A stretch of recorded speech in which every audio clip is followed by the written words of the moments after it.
Ну, в общем, да, суть, в общем-то, всей его сценарного анализа, я буду рассказывать про сценарный анализ, сводится к тому, что у каждого человека есть некоторый сценарий, и он этот сценарий выбирает довольно-таки рано и сильно заранее, до того времени, когда нам кажется, что мы реально что-то там определяем в своей жизни. Есть такой опыт, проведенный американскими учеными или британскими, когда крысы, в зависимости, две девочки, одну крысу с ней было воздействие, другая жила в изоляции. И дети этих крыс вели себя по-разному, вне зависимости от того, чем они занимались. То есть крыса, мать, которая росла в хороших условиях, интересовалась жизнью, вторая нет, была толстая и так далее. Все, конечно, все проблемы, как мы понимаем, зависят от, в общем-то, проблемы в родителях. И есть такая фраза прекрасная, да, что если вы хотите вырастить джентльмена, то нужно начинать с дедушки. Так вот, если вы хотите вырастить шизофреника, то тоже нужно начинать с дедушки.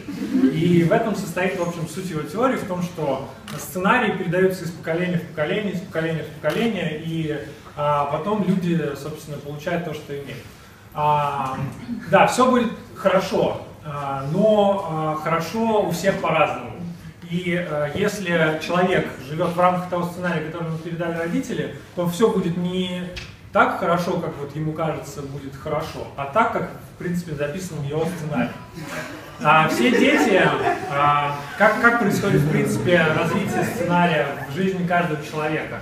Дети, родитель дает какой-то месседж ребенку, да, о том, каким ему нужно быть, какое место занимать в этом мире. Потом ребенок смотрит на разных по сторонам и выбирает себе сценарий, который ему соответствует. В сказках выбирать сценарий проще всего, потому что ты видишь яркие образы, ярких персонажей, и каждый ребенок примеряет на себя разные сценарии. И в том числе, там, вот, например, да, сценарий там, «Спящей красавицы», это там история про то, как ведьма, то есть, скорее всего, бабушка заколдовала внучку о том, чтобы она была такой-то или такой-то. И в зависимости, собственно, этот сценарий, потом она ждет своего принца, придет он, не придет. Но в жизни проблема в том, что спящая красавица проснулась красивой, такой, какой она заснула. А в жизни человек часто просыпается старым, некрасивым и так далее. Эта картинка была про то, что, в принципе, есть два типа сценария основных. Сценарий победителя, сценарий неудачник. То есть сценарий принца, принцессы или лягушки.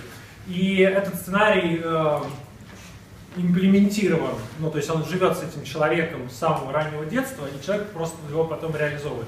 В этом смысле,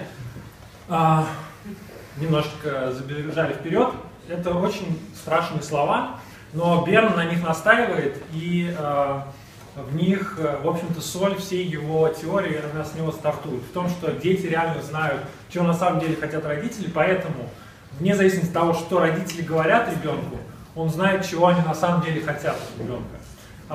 Например, вот мне чаще всего в голову приходит пример того, когда у нас есть один знакомый, у него, он сам такой робкий, замкнутый человек, и он своего сына говорит: не будь таким застенчивым. Но когда ты смотришь на этого человека, ты понимаешь, что на самом деле он не говорит: не будь таким застенчивым. Он, наоборот, говорит ему: будь застенчивым, потому что я такой, потому что вот как бы мне не нужен тут еще какой-то человек, который вот там будет выбиваться из этой системы, потому что он передает ему свой сценарий, по его сценарию ребенок должен быть застенчивым, там, таким-то или еще каким-то. Да, со мной все нормально. Собственно, одно из базовых штук, которые ребенок в какой-то момент понимает, это что со мной все в порядке, и этот мир прекрасное место, и я сделал его еще лучше благодаря, там, не знаю, хирургии, юриспруденции, предпринимательству, еще что-то. Или ребенок говорит, что со мной не все в порядке, и этот мир там агрессивен по отношению ко мне. Так вот, каждый человек выстраивает как бы позиции относительно этого мира. То есть он может быть: я хороший, мир плохой, и тогда человек говорит: Типа, вот я в порядке, но вот вокруг такой кошмарный мир, что нужно валить из рашки, там еще что-то, или я хороший, мир хороший, да, тогда это позитивный сценарий, я плохой, мир плохой, это очень депрессивный сценарий, или я плохой, мир хороший, это тоже очень неприятная штука. Вот, эта картинка про то, что по теории Берна каждая семья учит ребенка вырабатывать определенную эмоцию, которую этот ребенок потом любит испытывать.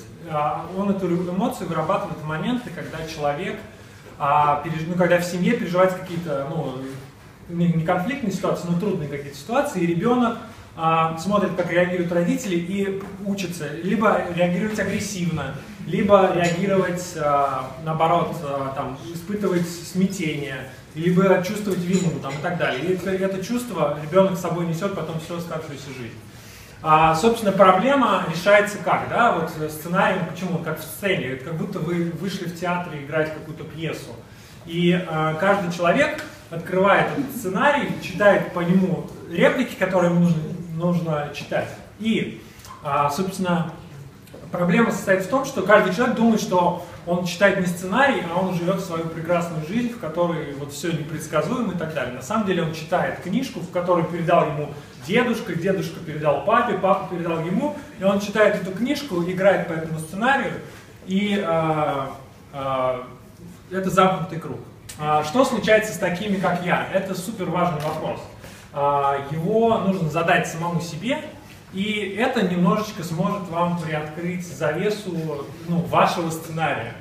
Потому что каждый человек, вот у него есть некое понимание того, какую жизнь живут такие люди, как я. И на самом деле ты живешь такую жизнь, которую ты решил, что я буду жить там в своем 6-летнем возрасте, до 6 лет, вот по Берну это происходит.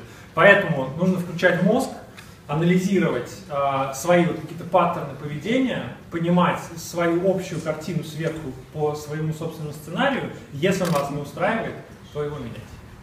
Спасибо.